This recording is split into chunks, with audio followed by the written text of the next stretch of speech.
Hi guys, so in my last video I was talking all about carbohydrate, and in this video I wanted to talk all about fats. So I think it's really easy to get confused over fats. One minute the media are telling us that fats are good, the next minute they're telling us they're bad.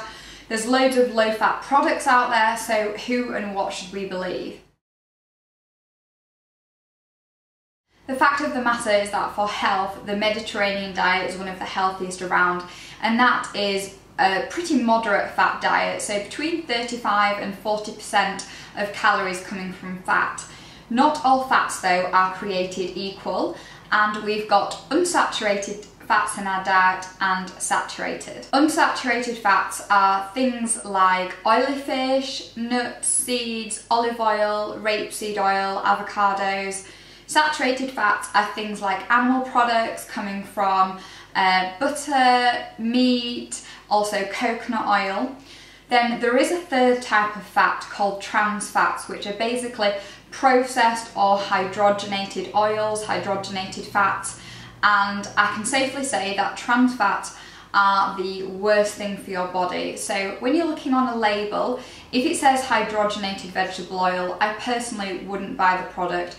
We are pretty lucky living in England in that most of the products that we have actually don't have much trans fats in them.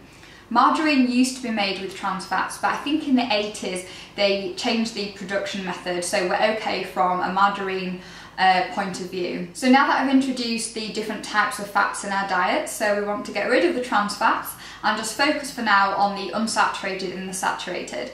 Fats basically help us to feel full. They provide things like essential omega-3, which is great for brain health and heart health. They help us to absorb the fat-soluble vitamins A, D, E and K. They're a great source of energy, and they also help us to feel warm, basically help to keep us insulated. So which fats should we be eating more of in our diet? The Mediterranean diet, which is one of the best from a heart health point of view, promotes a more unsaturated fat diet. So I used to separate the unsaturated fats into monos and polys, but to be honest, the research now says that we can't really distinguish the two of them very well, and that's just because it is so hard to study nutrition. You know, putting people on specific diet plans and following them up, it's too hard to tell. So basically, make sure that you are including things like olive oil, rapeseed oil, nuts, seeds, oily fish into your diet. Oily fish at least once a week. And from a saturated fat point of view, we did used to think that saturated fats were detrimental to health, but now it's come out that basically they're not as bad as what we thought.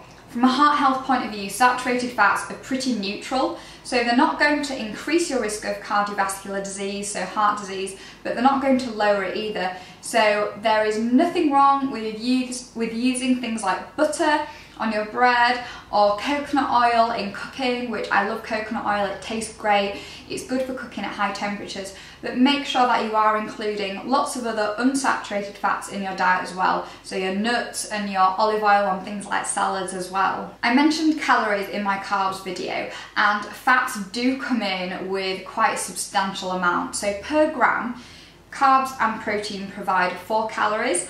Fat, on the other hand, provides 9 calories, so no matter where it's coming from, unsaturated or saturated, 9 calories per gram.